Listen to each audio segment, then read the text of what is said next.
नमस्ते मित्रांनो, KBP education YouTube चॅनलमध्ये मी आपल्या सर्वांचं स्वागत करतो। आज आपला विषय चालू घडामोडीमधला आहे आणि तो विषय म्हणजे भारत आणि रशिया संबंध। अतिशय महत्त्वाचे पूर्वापार चालत आलेले भारत रशिया संबंध हे आजच्या घडीला सुद्धा अतिशय महत्त्वाचे आहेत। रशियानं भारताच्या बाबतीमध्ये आजपर्यंत बरीच सपोर्टिव्ह भूमिका घेतलेली दिसून येते, भारताच्या स्वातंत्र्य कालावधीपासून स्वातंत्र्यानंतर सुद्धा। आणि म्हणून भारत आणि रशिया हे संबंध भारतातल्या अगदी लहान मुलाला जरी विचारले की भारताचा जगामधला सर्वात भरोशाचा सर्वात चांगला मित्र कोणता, तर तो मुलगा म्हणेल किंवा लहानात लहान मुलगा म्हणेल की भारताचा सर्वोत्तम मित्र जर जगामध्ये कोणता असेल तर तो रशिया।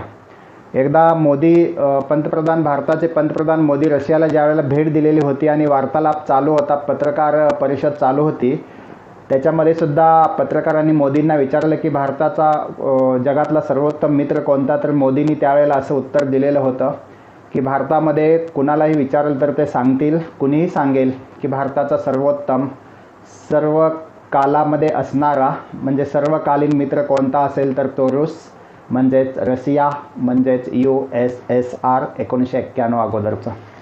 मित्रांनो, भारत रशिया संबंध आज काय आहेत, भारत रशिया संबंध पूर्वी काय होते आणि भारत रशिया संबंध भारताच्या स्वातंत्र्याच्या अगोदर काय होते, त्या विषयाकडे जाण्यापूर्वी आपल्याला रशिया संबंधी थोडीशी माहिती अवेलेबल करावी लागेल, रशिया संबंधी माहिती कलेक्ट करावी लागेल।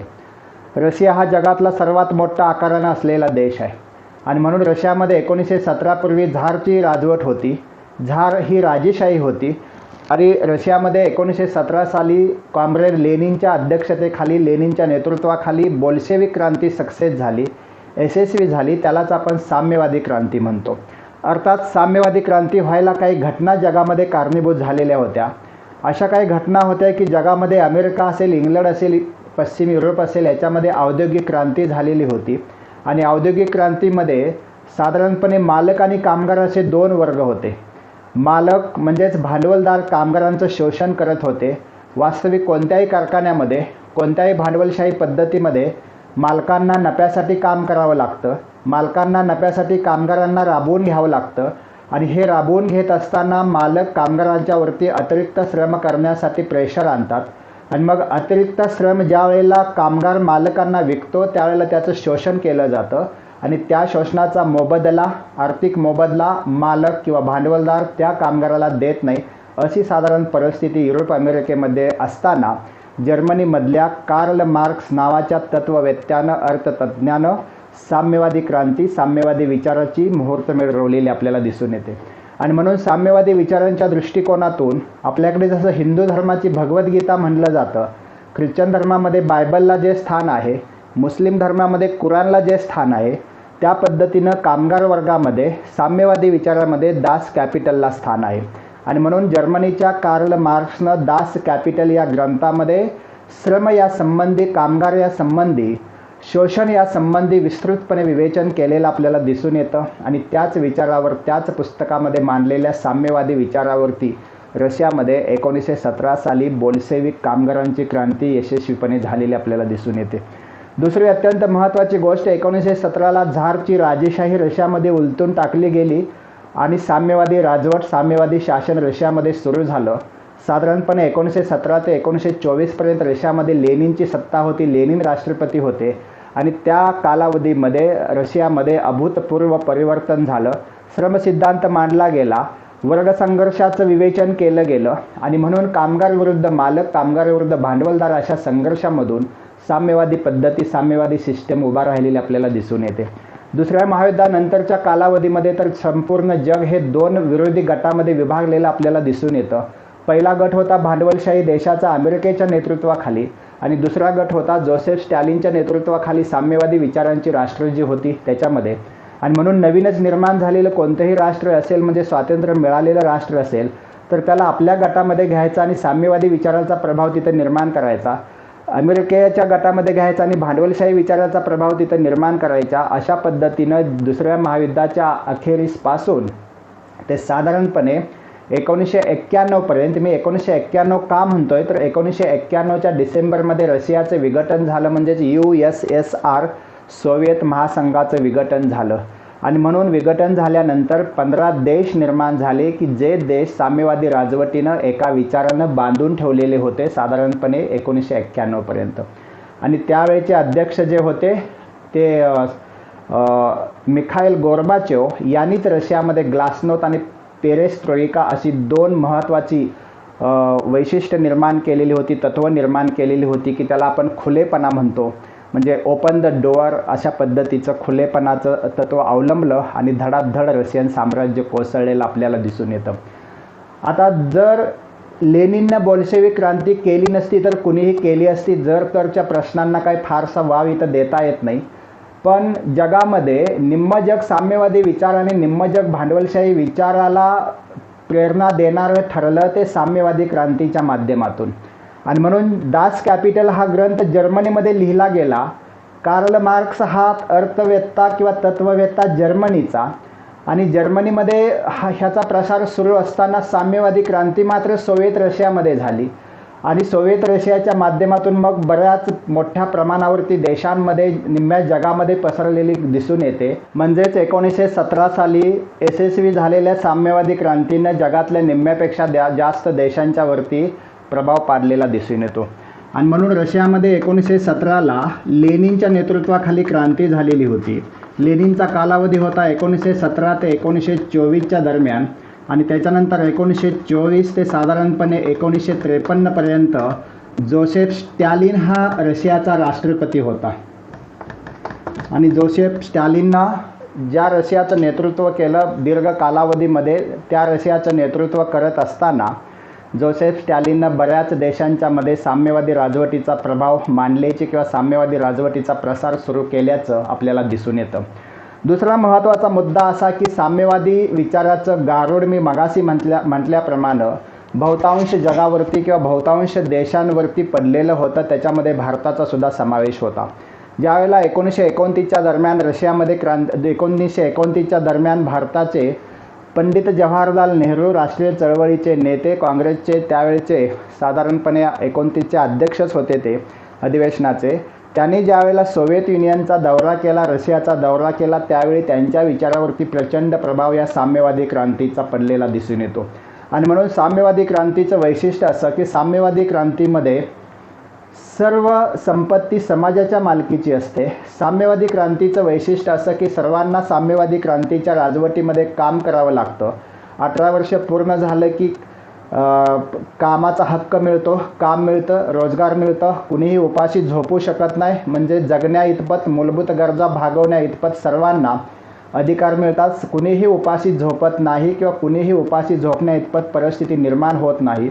म्हणजेच या साम्यवादी राजवटीचं वैशिष्ट्य असं की संपूर्ण मालकी ही समाजाची, आणि समाजाचं वैभव, समाजाचा विकास, समाजाची प्रगती हे साध्य मानून योजना राबवल्या जातात. अशी ही साम्यवादी क्रांती पंडित नेहरूंना अतिशय आवडलेली होती.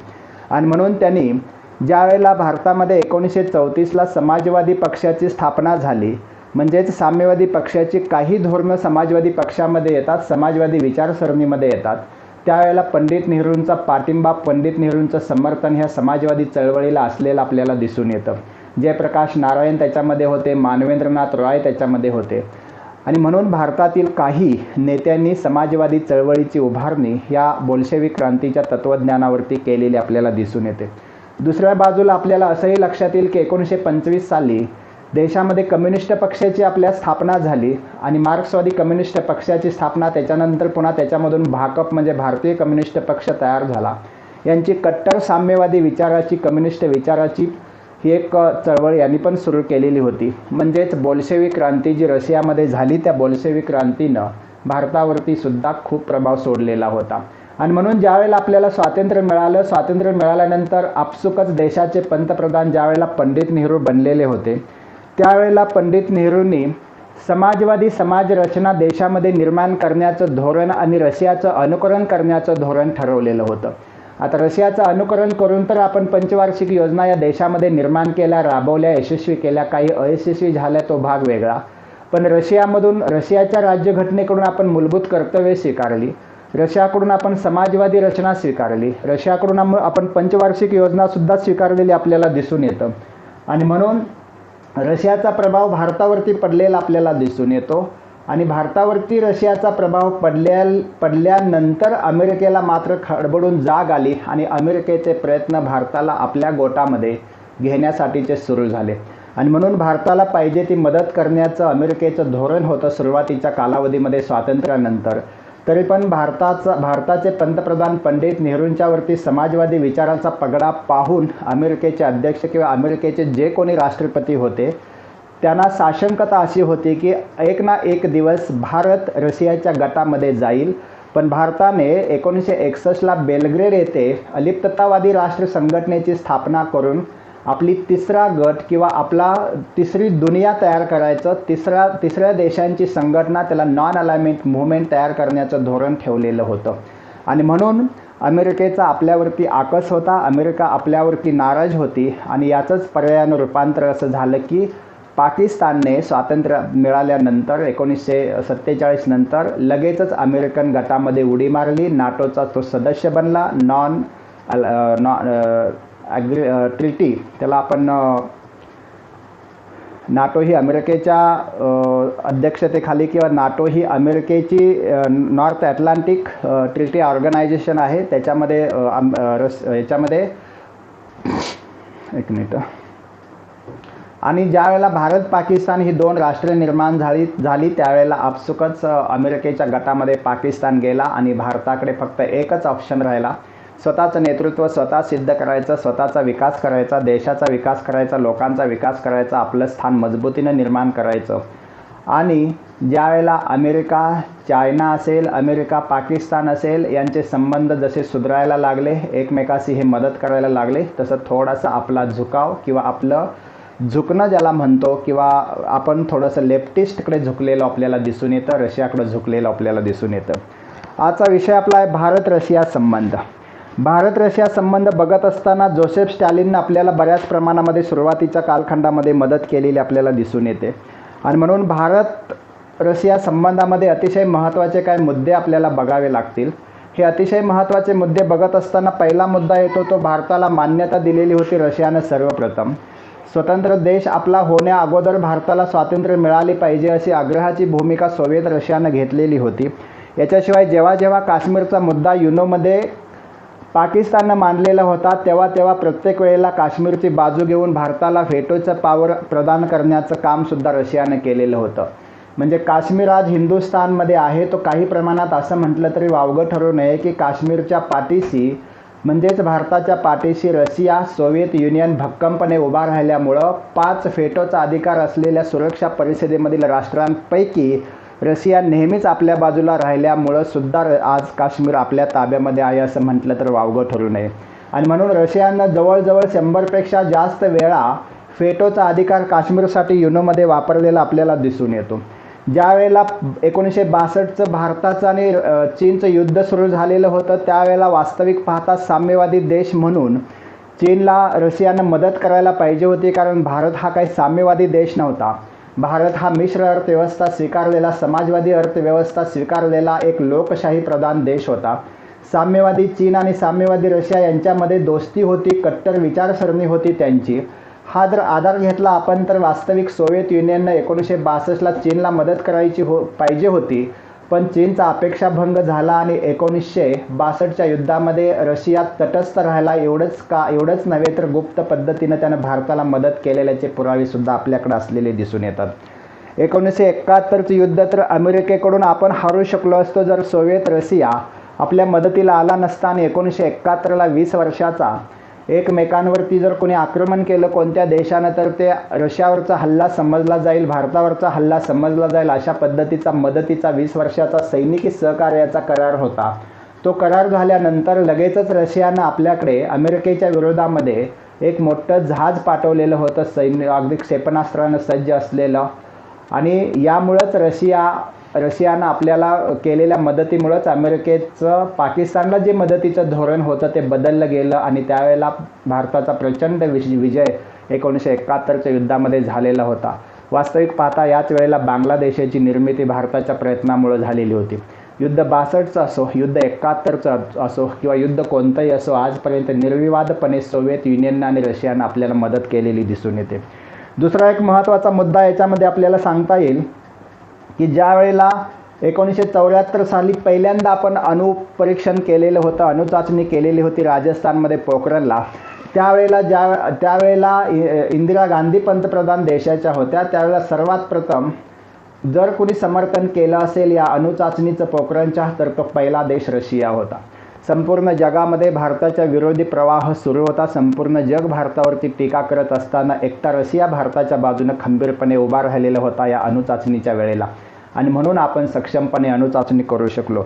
दुसरा एक महत्त्वाचा मुद्दा आपल्याला सांगता येईल की ज्या वेळेला लोहपोलाद प्रकल्प असतील, दुसऱ्या पंचवार्षिक योजनामध्ये आपण जे निर्माण केलेले होते लोहपोलाद प्रकल्प, बहुतांश लोहपोलाद प्रकल्पांना रशियानं आपल्याला मदत केलेली आहे. अणुभट्ट्यांच्या बाबतीमध्ये असेल रशियानं मदत केलेली आहे. क्रायोजेनिक इंजिनचा प्रश्न ज्यावेळेला दोन्ही देशामध्ये निर्माण झालेला होता 1991 साली, जी कबूल केलेली क्रायोजेनिक इंजिन भारताला देण्याचं रशियानं कबूल केलेलं होतं, पण जगाच्या प्रचंड विरोधामुळं आणि दुसरी गोष्ट त्याच्यामध्ये अशी झालेली होती की 1991मध्ये रशियाचं विघटन झालेलं होतं. 1991ला जे रशियाचं विघटन झालं ते मगाशी मी सांगितल्याप्रमाणे मिखाईल गोर्बाचोव यांच्या ग्लासनोस्ट आणि पेरेस्ट्रोइका या 2 तत्वामुळे हे संपूर्ण विघटन झालं आणि सोव्हिएत युनियनची 14-15 शकलं झाली. 15 देश जी आज आपण मध्य आशियामध्ये बघतो, तजाकिस्तान आहे, कझाकिस्तान आहे, तुर्कमेनिस्तान आहे, ताजिकिस्तान आहे, जॉर्जिया आहे, हे सगळे देश आहेत. ते जवळजवळ रशियासह 15 देशांच्या मध्ये हे विभाजन झालं आणि रशियात स्वतः कमकुवत झाल्यामुळं, आर्थिक परिस्थिती कमकुवत झाल्यामुळं आणि अमेरिकेचा प्रचंड दबाव असल्यामुळं, इच्छा असूनसुद्धा क्रायोजेनिक इंजिन रशिया आपल्याला देऊ शकला नाही. त्यासाठी आपल्याला पुन्हा वेगळे प्रयत्न करावे लागले. आपण स्वताकदीवरती, स्वसामर्थ्यावरती पुढं क्रायोजेनिक इंजिन बनवलं आणि सक्सेस करून दाखवलं आपल्याला. आजची परिस्थिती साधारणपणे 1991 ते 2001 पर्यंतची जी परिस्थिती होती ती थोडीशी दुराव्याची परिस्थिती होती. ती कशी होती ते आपण बघूया. पण तत्पूर्वी आपल्याला असं सांगता येईल की 1991 साली भारतावरती सुद्धा संकट होतं. 1991 साली भारतसुद्धा आर्थिक आरक्षामध्ये होता. त्याच वेळेला सोव्हिएत युनियनचं सुद्धा विघटन झालेलं होतं आणि कट्टर मित्र असलेले ह्या 2 देशांना आर्थिक समस्येनं ग्रासलेलं आपल्याला दिसून येतं. आणि म्हणून 1991 ते 2001 पर्यंत थोडासा दुरावा या 2 देशांच्या संबंधामध्ये आलेला होता.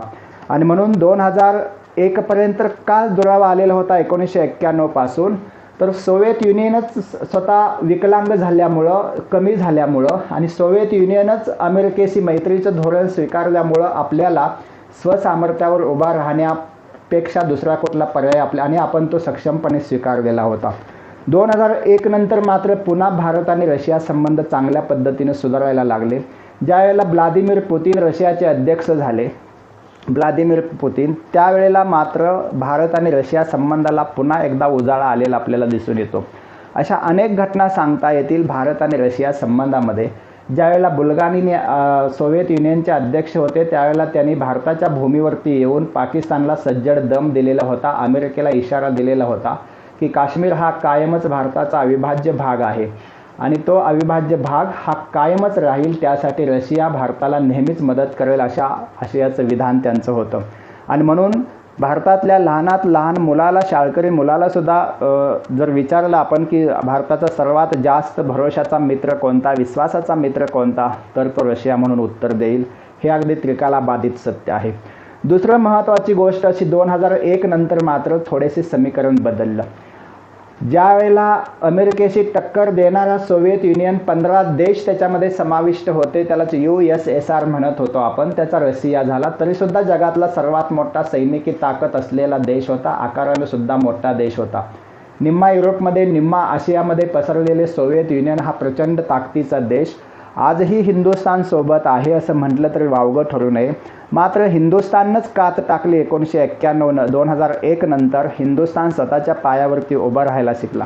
येणाऱ्या प्रत्येक अडचणीला भारत तोंड देण्यासाठी सक्षम व्हायला लागला आणि म्हणून 2001 नंतर भारताच्या परराष्ट्र धोरणामध्ये खूप असा बदल झालेले आपल्याला दिसून येतात.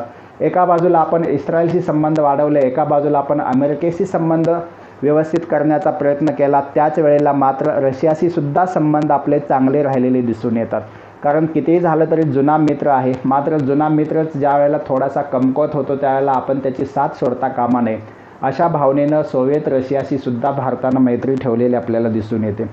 आणि म्हणून एक ध्रुवीय, ज्यावेळेला 1991ला विघटन झालं सोव्हिएत युनियनचं, त्यावेळेला जगामध्ये एकच महासत्ता राहिली आणि ती महासत्ता म्हणजे अमेरिका. आणि म्हणून अमेरिका म्हणेल ती पूर्व दिशा, अशा पद्धतीचं वातावरण जगामध्ये असताना भारतानं मात्र या विरोधामध्ये, एक ध्रुवीय जगाच्या विरोधामध्ये रशियाला मदतीला घेऊन चीनशी सहकार्य करून ब्रिक्सची स्थापना केलेली आपल्याला दिसून येते. बरंच आपल्याला सांगता येईल याच्यामध्ये. एक ध्रुवीय जगाच्या विरोधात जाऊन ब्रिक्स, त्याच्यामध्ये भारत आहे, त्याच्यामध्ये भारत आहे, त्याच्यामध्ये चायना आहे, आणखी रशिया आहे, याच्याशिवाय ब्राझील आहे. असे वेगवेगळे देश घेऊन एक ध्रुवीय, अमेरिकेच्या नेतृत्वाखालच्या एक ध्रुवीय जगाला विरोध करून बहुध्रुवीय जग निर्माण करण्याचं काम भारतासहित रशिया आणि चायना करत असलेलं अलीकडच्या कालावधीमध्ये आपल्याला दिसून येतं.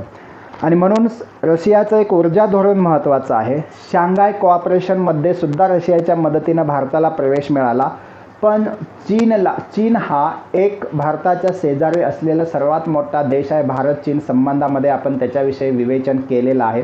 आणि म्हणून भारत आणि चीन यांच्यामधले संबंध, चीन आणि पाकिस्तान यांच्यामध्ये संबंध कसे आहेत त्याच्यावरती डिपेंड असतात. कारण पाकिस्तान भारतामध्ये अंतर्गत कारवाया करण्यामध्ये गुंतलेला असताना भारताचं नुकसान कसं होईल हे बघत असताना चीन जर त्याला समर्थन करत असेल पाकिस्तानला, तर भारतानं कितपत मैत्री ठेवावी चीनशी, आणि हा एक विचार करण्यासारखा मुद्दा आहे. पण या सगळ्या परिस्थितीमध्ये रशिया मात्र भारताच्या पाठीशी ठाम उभा असलेला दिसून येतो. काही संबंधामध्ये काही घटक महत्त्वाचे ठरलेले दिसून येतात. भारत आणि रूस किंवा भारत आणि रशिया यांच्या संबंधामध्ये सांस्कृतिक देवाणघेवाणीचा मुद्दासुद्धा अतिशय महत्त्वाचा आहे. ईस्टर्न इकॉनॉमिक फोरमसुद्धा आपण स्थापन केलेला आहे. व्लादिवोस्टॉक ते चेन्नई जलमार्गाचं नियोजन आपण करतोय. तापी नावानं आपण एक गॅस पाईपलाईन, ज्याच्यामध्ये रशियाची भूमिका खूप महत्त्वाची आहे.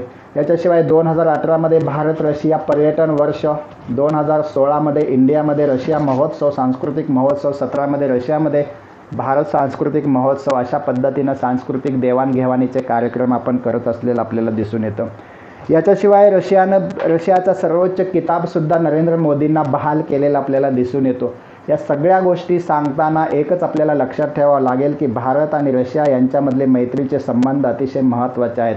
मुंबई आणि सेंट पीटर्सबर्ग ही रशियामधलं एक ठिकाण आहे. मुंबई आणि सेंट पीटर्सबर्ग हे अतिशय ऐतिहासिक, सेंट पीटर्सबर्ग जसं मुंबई ऐतिहासिक आहे हिंदुस्थानमध्ये, तसं सेंट पीटर्सबर्ग हे सुद्धा महत्त्वाचं आहे.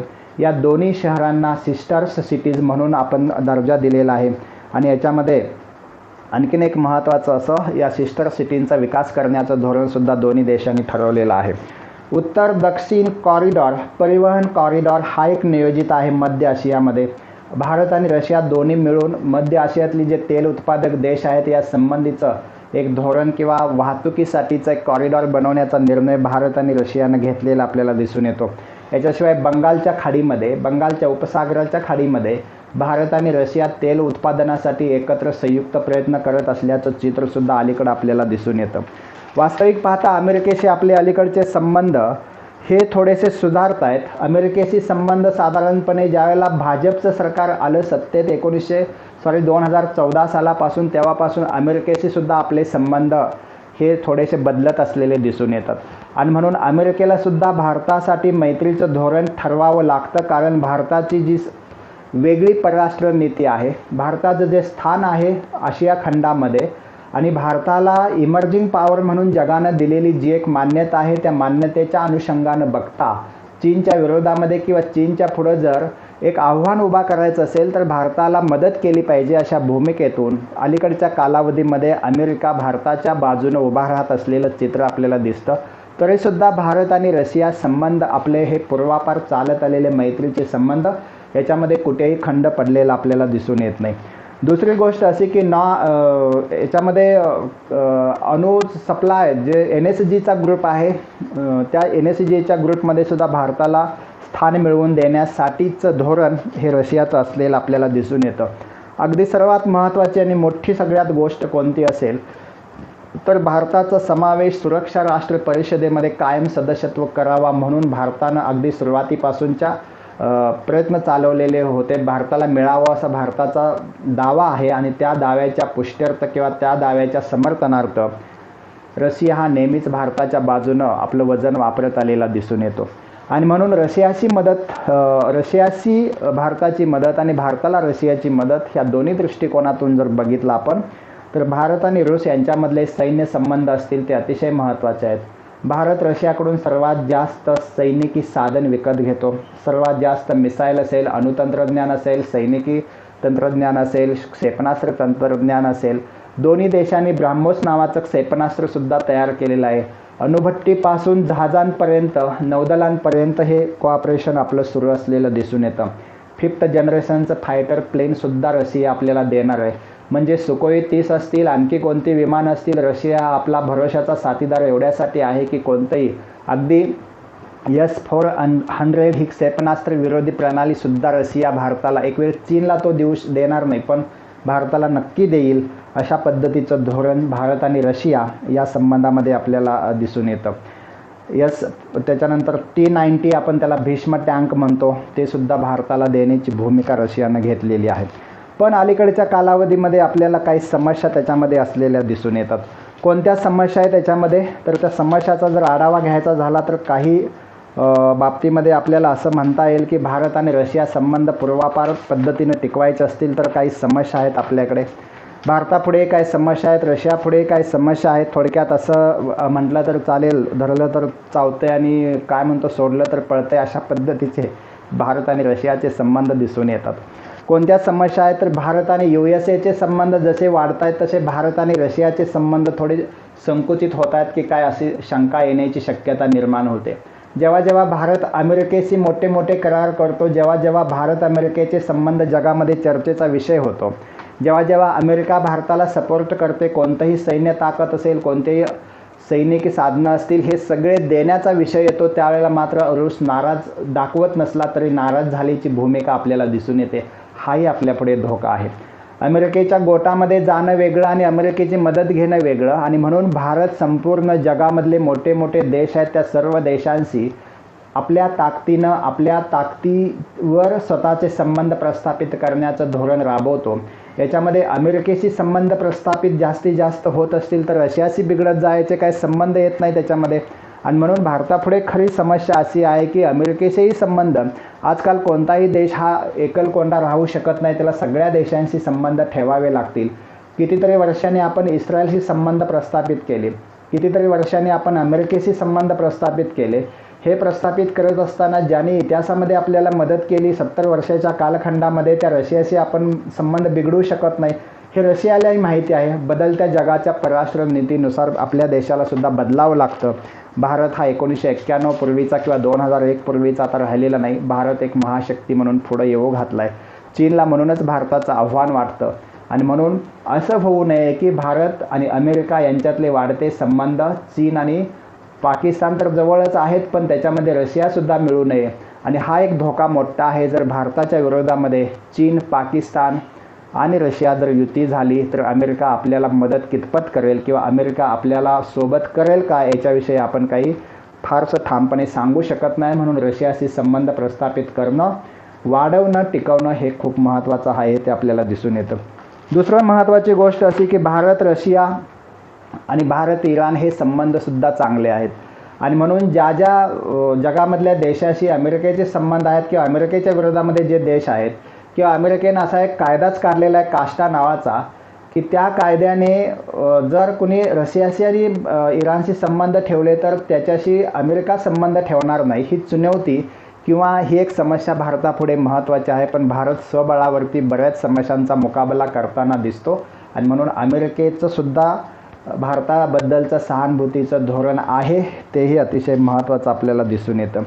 रशिया, पाक आणि रशिया चीन संबंध हे नेहमीच आपल्याला थोडंसं धास्ती वाढवणारे संबंध आहेत.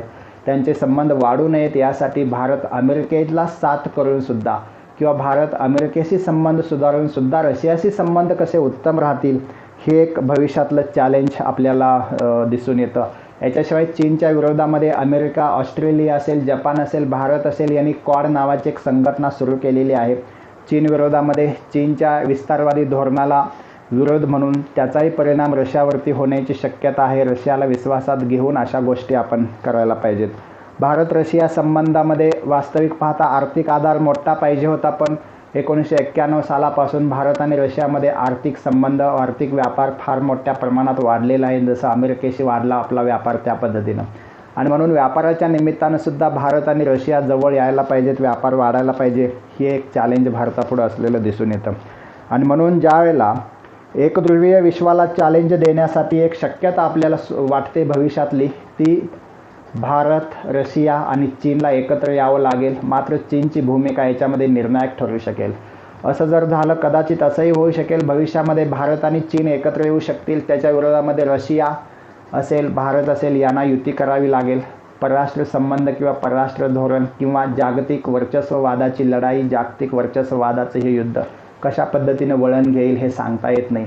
आणि म्हणूनच या सगळ्या वाटचालीमध्ये ज्या रशियानं आपल्याला, ज्या सोव्हिएत युनियननं आपल्याला अगदी पहिल्यापासून स्वातंत्र्य मिळाल्यापासून किंवा त्याच्या अगोदरपासून सुद्धा मदत केलेली होती, अशा या मित्राला आपण बाजूला करता कामा नये. अशा मित्राशी आपण विश्वासघात करता कामा नये.